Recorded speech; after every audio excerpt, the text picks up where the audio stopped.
Welcome to made pro. आज हम बात करेंगे पैथोलॉजी ऑफ द जीआईटी के बारे में। जीआईटी क्या होता है? गैस्ट्रो इंटेस्टाइनल ट्रैक्ट होता है।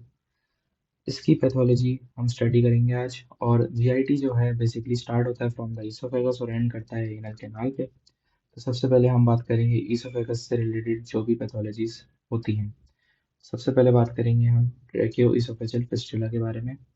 ट्रैकियोइसोफेजल फिस्टुला से स्टार्ट कर रहे हैं हम। ट्रैकियोइसोफेजल फिस्टुला जो होता है वो एक होता है कंजेनाइटल डिफेक्ट। कंजेनाइटल डिफेक्ट का मतलब है जो बर्थ से स्टार्ट होता है।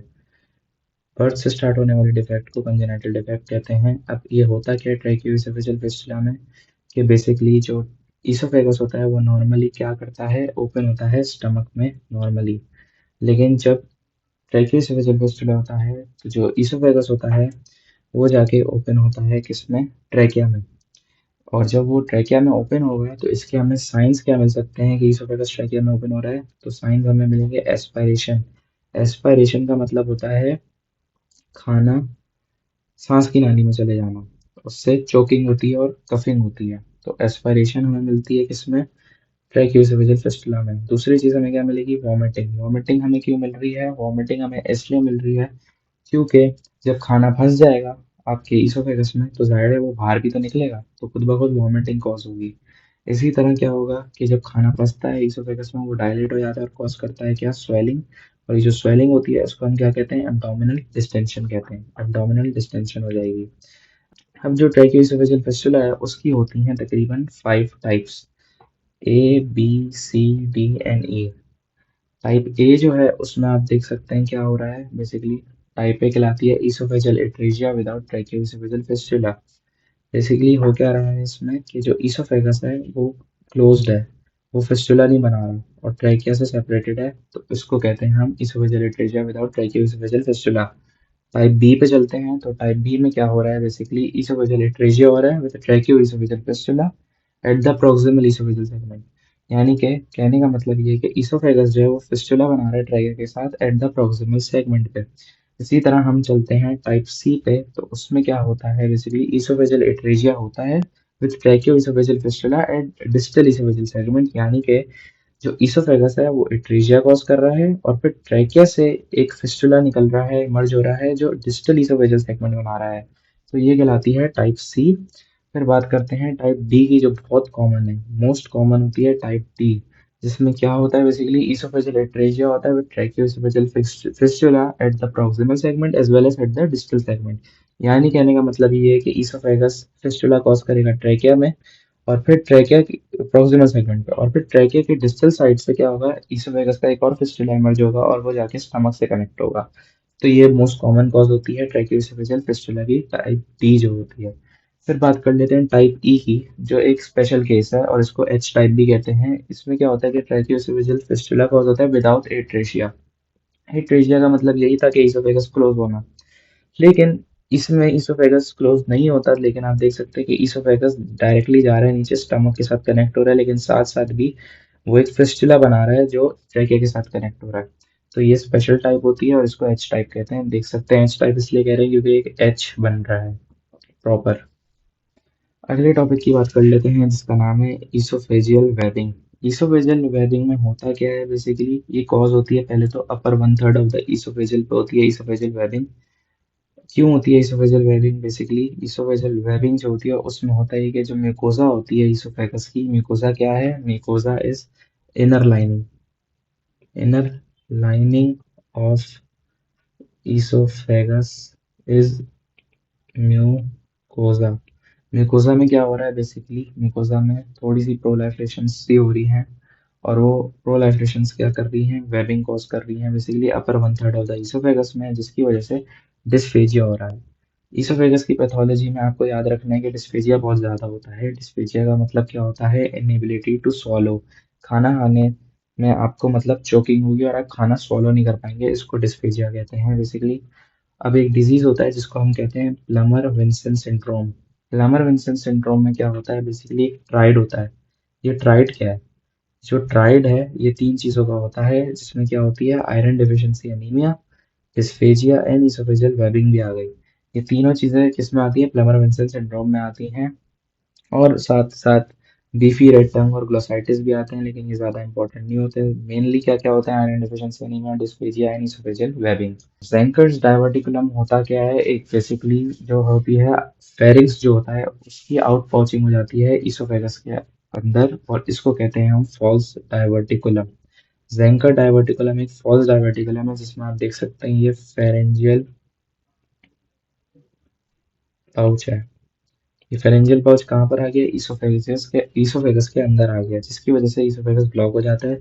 और अपर ईसोफेजियल स्पिंटर जो है वो लोकेशन होती है जहाँ पे ये अकर होता है, अपर ईसोफेजियल स्पिंटर। अपर ईसोफेजियल स्पिंटर कहाँ होता है, junction between the pharynx and oesophagus, वहाँ पे प्रेजेंट होता है ये अपर ईसोफेजियल स्पिंटर। ठीक है। अच्छा, इसमें जो पेशेंट होगा वो किन किन साइंस के साथ आएगा, डिस्फीजिया के साथ आएगा यानी डिफिकल्टी इन स्वॉलिंग, ऑब्स्ट्रक्शन के साथ आएगा यानी खाना फंस जाना और वो आगे मूव नहीं कर रहा, और हेलिटोसिस के साथ आएगा जिसको कहते हैं हम बेड ब्रेथ। बेड ब्रेथ क्यों हो रही है, क्योंकि जब ऑब्स्ट्रक्शन हो रही है तो खाना फंस रहा है, जिसकी वजह से हेलिटोसिस हो रही है, जिसको हम क्या कह रहे हैं, बेड ब्रेथ कह रहे हैं। रीविस सिंड्रोम जो है वो एक लॉन्गिट्यूडनल लेसरेशन है। लॉन्गिट्यूडनल लेसरेशंस क्या होते हैं बेसिकली, कि जब इंसान ज़्यादा वॉमिट कर रहा होता है किसी भी डिजीज से, चाहे वो गैस्ट्राइटिस हो, पेप्टिक अल्सर हो, कुछ भी उसको डिजीज हुआ हो और वो ज़्यादा वॉमिटिंग कर रहा है, चाहे फूड पॉइजनिंग हो, तो क्या होता है बेसिकली कि वॉमिट होने से जो लोअर इसोफेजियल स्पिंटर होता है, एलईएस, लोअर इसोफेजियल स्पिंटर कहाँ प्रेजेंट होता है, ये गैस्ट्रो इसोफेजियल जंक्शन पे प्रेजेंट होता है ये लोअर इसोफेजियल स्पिंटर। तो यहाँ पे क्या होता है, यहाँ पे लॉन्गिट्यूडनल लेसरेशन होना शुरू हो जाती हैं। लॉन्गिट्यूडनल लेसरेशन होना शुरू हो जाएंगी कहाँ पे, लोअर इसोफेजियल स्पिंटर पे। और क्या होगा, जो म्यूकोसा होता है लोअर इसोफेजियल स्पिंटर का, वो बेसिकली रप्चर होना शुरू हो जाता है। रप्चर, रप्चर क्यों हो रहा है, क्योंकि लॉन्गिट्यूडनल लेसरेशन कॉज हो रही है वहाँ पे। तो क्या हो रहा है वहाँ पे, हेमेटोमेसिस भी कॉज होगी वहाँ पे। हेमेटोमेसिस क्या होता है, hematemesis is blood in vomiting, blood on vomiting, उसको कहते हैं हेमेटोमेसिस। और ये बेसिकली कॉज है किसकी, अपर जीआई ब्लीड की खास तौर पे। जब आप क्लिनिकल प्रैक्टिस करेंगे तो आपको पता होनी चाहिए अपर जीआई ब्लीड की कॉजेज, और अपर जीआई ब्लीड की कॉजेज में मेलोरी सिंड्रोम भी आता है। तो बेसिकली मेलोरी सिंड्रोम में क्या हो रहा है कि वॉमिटिंग या अल्कोहलिज्म की वजह से, किसी भी चीज़ की वजह से, वॉमिटिंग या अल्कोहलिज्म की वजह से लोअर इसोफेजियल स्फिंक्टर जो है उसमें लॉन्गिट्यूडनल लेसरेशंस हो रही हैं, तो उसकी वजह से क्या हो रहा है, पेनफुल हेमेटोमेसिस हो रही है। इसोफेजियल वेरिसिस जो होता है उसकी बात कर लेते हैं। इसोफेजियल वेरिसिस क्या होता है, बेसिकली एक नॉर्मल इसोफेगस होता है इस तरह का, लेकिन जब इसोफेजियल वेरिसिस होती हैं तो जो वेन्स होती हैं इसोफेगस में, म्यूकोसा के अंदर वेन्स होती हैं, वो होती हैं डायलेट होना शुरू हो जाती हैं। जब वो वेन्स डायलेट होना शुरू हो जाएंगी तो रप्चर कॉज होगा उन वेन्स का। जब आप खाना खाएंगे, जब फूड इनटेक करेंगे तो क्या होगा, वो वेन्स रप्चर होना शुरू हो जाएंगी और जिसकी वजह से ब्लड रिलीज होगा।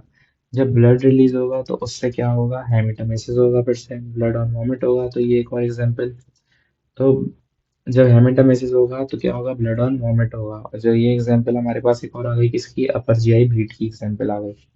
इसोफेजियल वेरिसिस जो होती है वो बेसिकली अपने आप को जाहिर करती है किसमें, पोर्टल हाइपरटेंशन में। जब इंसान को पोर्टल हाइपरटेंशन होती है तो पोर्टल हाइपरटेंशन में होता है गैस्ट्रिक वेन का बैक फ्लो होने लग जाता है। गैस्ट्रिक वेन जब बैक फ्लो करती है तो इसोफेजियल वेन जो होती है वो डायलेट हो जाती है। जब इसोफेजियल वेन डायलेट हो जाएगी तो क्या होगा, खाना खाने पे रप्चर हो सकती है, ब्लड आने पे हेमेटोमेसिस होगी। लेकिन याद रखना है कि इसकी जो हेमेटोमेसिस होती है वो पेनलेस होती है।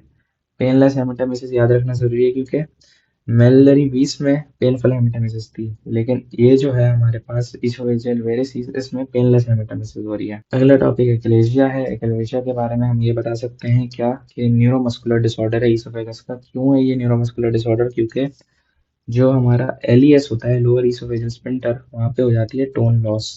जब टोन लॉस हो जाती है तो वो क्या हो जाता है, कॉन्ट्रैक्टेड हो जाता है, वो कॉन्ट्रैक्टेड रह जाता है। बेसिकली होता क्या है, जब हम फूड खाते हैं तो उसको पास होना होता है हमारे इसोफेगस से किसमें, स्टमक में। तो ये जो लोअर इसोफेजियल स्फिंक्टर है ये वाला, ये ओपन होता है इस तरह। लेकिन जो हमारा एकलेशिया है उसमें ये इस तरह क्लोज हो जाता है हमेशा के लिए, खुलता नहीं है। तो क्या होता है कि जो फूड पार्टिकल्स हैं वो स्टक होना शुरू हो जाते हैं हमारे किसमें, इसोफेगस में, जिससे क्या कॉज हो सकता है, डिस्फेजिया कॉज हो सकता है। डिस्फेजिया जब कॉज होगा तो क्या होगा, खाना फंस जाएगा।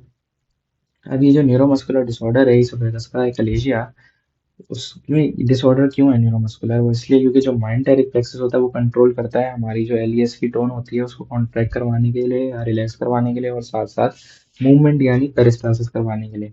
लेकिन माइंड प्लेक्सस में क्या होता है, गैंग्लियंस काम करना छोड़ देते हैं। गैंग्लियंस काम करना छोड़ देंगे तो क्या हो जाएगा, एक्लेजिया हो जाएगा। क्यों, क्योंकि एलईएस की टोन लॉस हो गई और वो कॉन्ट्रैक्टेड रह जाएगा। इसका जो टेस्ट होता है वो बेरियम सोलो टेस्ट होता है। बेरियम सोलो पे पता चलता है bird beak sign. Bird beak sign क्यों आएगा? बर्ड बीक साइन इसलिए आएगा क्योंकि जब इसोफेगस डायलेट हो जाएगा, खाना भरने लग जाएगा उसमें, तो स्वेल हो जाएगा और बर्ड बीक साइन शो करेगा। अच्छा, इसोफेजियल कार्सिनोमा के रिस्क इंक्रीज हो सकते हैं किसमें? हमारे एक्लेशिया में। हमारा अगला टॉपिक है गैस्ट्रोइसोफेजियल रिफ्लक्स डिसऑर्डर, GERD जिसे कहते हैं, GERD। इसमें क्या होता है कि जो लोअर इसोफेजियल स्फिंक्टर होता है उसकी टोन हो जाती है रिलैक्स्ड। हमने इससे पहले पढ़ा था एक्लेशिया जिसमें टोन हो जाती है कॉन्ट्रैक्टेड, और टोन लॉस होने की वजह से कॉन्ट्रैक्टेड हो जाता है। इसमें एलियस हो जाता है रिलैक्स्ड, और रिलैक्स होने की वजह से वो खुला रह जाता है। जब वो खुला रह जाएगा तो जितना भी गैस्ट्रिक कंटेंट है वो ऊपर आ सकता है इसोफेगस में, और वो आके क्या करेगा? वो एसिड रिफ्लक्स कॉज करेगा। जब एसिड रिफ्लक्स होता है तो आम जबान में उसको लोग क्या कहते हैं? हमें एसिडिटी हो रही है। एसिडिटी होती है तो हार्ट बर्न होता है। और ये किस वजह से हो सकता है? जब आप फैटी डाइट लेते हैं, फैट डाइट लेते हैं, लार्ज मील्स लेते हैं और अल्कोहल इनटेक करते हैं, इन चीज़ों से क्या होता है? बेसिकली एसिडिटी कॉज होती है और आपको GERD हो सकता है। एलियस टोन रिलैक्स होने से गैस्ट्रिक कंटेंट ऊपर आ रहा है, और ये देख सकते हैं गैस्ट्रिक कंटेंट ऊपर आ रहा है, और ये क्या कॉज कर रहा है? रप्चर कर देगा यहाँ पे lower one third of the oesophagus को। जब ये रप्चर होना शुरू होगा तो क्या होगा? अगर ये बहुत लंबे अरसे तक चले तो इंसान को बेरेट इसोफेगस हो सकता है, जो हमारा अगला टॉपिक है वो पढ़ेंगे हम। ये लेट कॉम्प्लिकेशन है। लेट कॉम्प्लिकेशन क्या है? बेरेट इसोफेगस। बेरेट इसोफेगस के बारे में मैं बताता हूँ आपको क्या होता है बेरेट oesophagus. बेरेट oesophagus is basically cause by long complication of GERD। ज्यादा लंबे अरसे तक GERD चलता रहे तो बेरेट इसोफेगस हो सकता है। बेरेट इसोफेगस में क्या होता है? बेसिकली एसिडिक स्ट्रेस ज्यादा होने की वजह से मेटाप्लेजिया हो जाता है। मेटाप्लेजिया होता क्या है? बेसिकली एपिथेलियम जो होती है लोअर इसोफेगस की, वो चेंज होना शुरू हो जाती है। वो चेंज किस में होती है? होती किस में? वो stratified squamous stratified squamous epithelium होती है, जो अपने आप को कन्वर्ट कर लेगी नॉन सीलिएटेड कोलमनार एपिथेलियम में विद गॉबलेट सेल्स। जब ये गॉबलेट सेल्स आ जाते हैं और नॉन सीलिएटेड कोलमनार एपिथेलियम हो जाती है तो मतलब मेटाप्लेजिया हो जाता है। क्यों हो रहा है मेटाप्लेजिया? एसिडिक स्ट्रेस होने की वजह से मेटाप्लेजिया हो रहा है। बेरेट्स इसोफेगस जो होता है थोड़ा खतरनाक होता है क्योंकि वो कन्वर्ट कर सकता है किसमें? अपने आप को एडिनो कार्सिनोमा में। एडिनो कार्सिनोमा क्या होता है? कैंसर है। इसोफेजियल कार्सिनोमा क्या होते हैं? कैंसर होते हैं बेसिकली। किसके? इसोफेगस के। इसोफेगस के कैंसर को इसोफेजियल कार्सिनोमा कहते हैं। ये दो किस्म के होते हैं, एक होता है एडिनो कार्सिनोमा और एक होता है स्क्वामस सेल कार्सिनोमा। तो एडिनो कार्सिनोमा की बात कर लेते हैं। एडिनो कार्सिनोमा बेसिकली जो होता है वो बेरेट्स इसोफेगस की वजह से होता है। बेरेट्स इसोफेगस कन्वर्ट हो जाता है एडिनो कार्सिनोमा में। और जो एडिनो कार्सिनोमा होता है वो बेसिकली ग्लैंड्स पे होता है। साइट उसकी क्या होती है? ग्लैंड्स पे होती है। और स्क्वेमस सेल कार्सिनोमा की साइट क्या होगी? सेल्स वाली साइट होती है उसकी।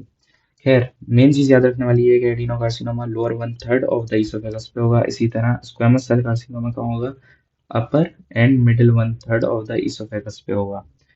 इसी तरह जो मोस्ट कॉमनली जगह कंट्रीज कौन सी होती है? वेस्टर्न कंट्रीज होती हैं एडिनो कार्सिनोमा के लिए। और इसी तरह जो स्क्वेमस सेल कार्सिनोमा होता है वो वर्ल्ड वाइड होता है, वो कहीं भी हो सकता है। इसी तरह थोड़े बहुत मैं आपको साइंस वगैरह बता देता हूँ क्या होते हैं। कि बेसिकली स्क्वेमस सेल कार्सिनोमा एक्लेशिया की वजह से हो सकता है, अल्कोहल अब्यूज की वजह से हो सकता है, इसोफेजियल वेबिंग की वजह से हो सकता है। और इसी तरह क्या होता है? बेसिकली जो स्क्वेमस सेल कार्सिनोमा है खासतौर पे उसमें हॉर्स वॉइस आती है, अलोंग विद हेमेटोमेसिस और डिस्पेजिया, वेट लॉस और पेन, जो दोनों एडिनो कार्सिनोमा और स्क्वेमस सेल कार्सिनोमा दोनों में आ सकती हैं। होर्स वॉइस में क्या होता है? बेसिकली जो रिकरेंट लेरेंजियल नर्व होती है हमारी वो डैमेज हो जाती है, उसके डैमेज होने की वजह से होर्स वॉइस हो जाती है।